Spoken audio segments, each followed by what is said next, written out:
So today we're going to talk about surface area. And we're going to talk about surface area in general, but mainly with right prisms. So I'm going to start with a prism. And remember, a prism is a figure that has a base that's identical on both sides. So when I look at this shape, you have to picture the wireframe. If I move my shoulder here, you can see that there's a wireframe here. And this is a prism because the front base, this front surface, has an exact match on the back side. Now, we will often talk about right prisms, but you can find surface area for any object. It's just the area on the outside.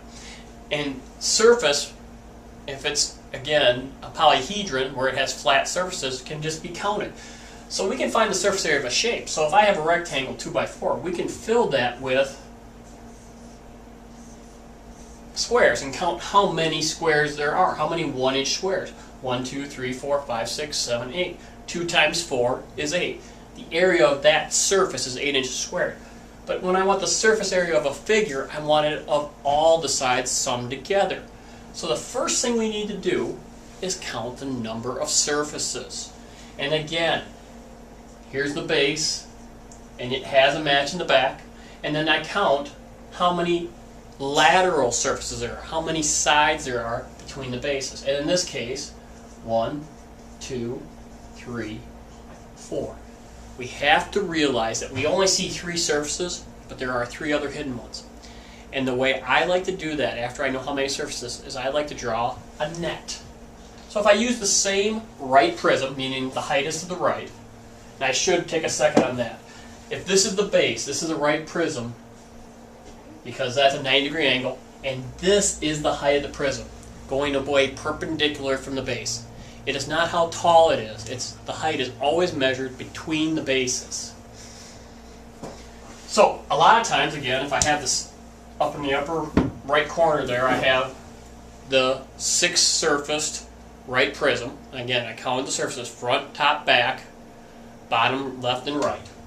And you can see in black here, I took apart the thing. I took the 2x4 here, and I unfolded the wing, and I unfolded the top. But there's also the bottom that gets unfolded, and the back, and the left side. So I have the right side, the front, the left side, the top, the bottom, the back, and the front base. 1, 2, 3, 4, 5, 6. 6 rectangles, 6 surfaces. Now I just have to calculate the area of each surface. And there's a couple ways to do this. Often I would write area of a rectangle equals length times width. And then, because I have limited space, I'm going to erase the names. And I'm going to take the time to dimension all my rectangles. Now I have these done. 2 times 4, I know that's 8 inches squared.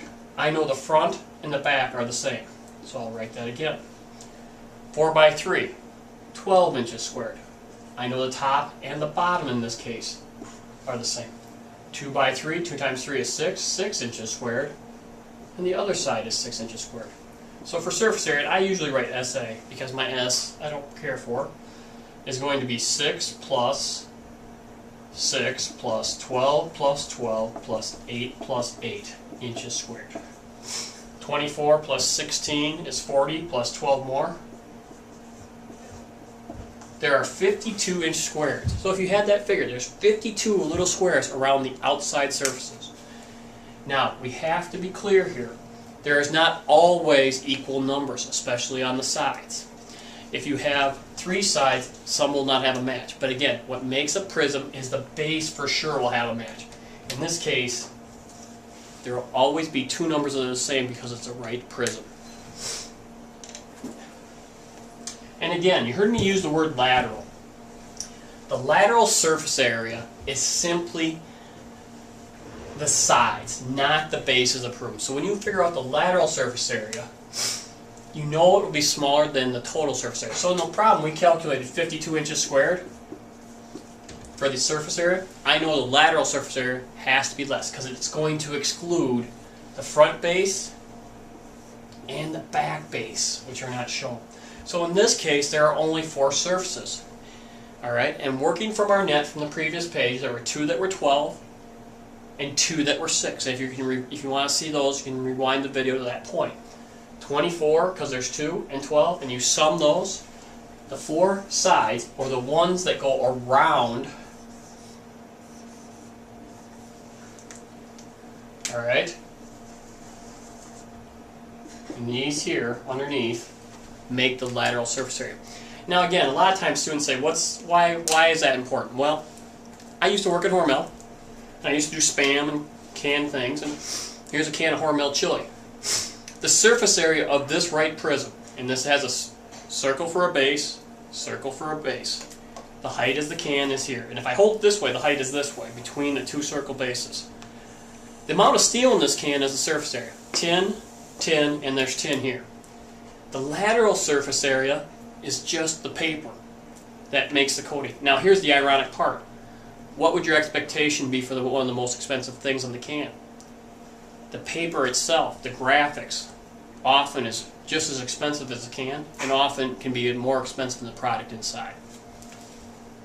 So lateral surface area would be the paper, surface area would be the can. So let's do one example.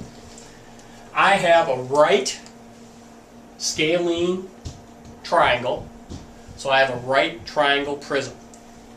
And then with this right triangle, it might not be seen, but in the back there has to be another right triangle. And if I draw them separately, I can do the wireframe. Some students like to see that. And I have that going on. So the first thing I better do is count the number of surfaces. The front base and the back base, that makes 2. 1, 2, 3. 3 sides. 2 plus 3. This has 5 surfaces. And again, I have done a lot of these, so I am usually faster than the students are. I will start by drawing the 3, and this 4 comes down 4 or 5, that triangle. And I will unfold the one base I can see on the isometric drawing here.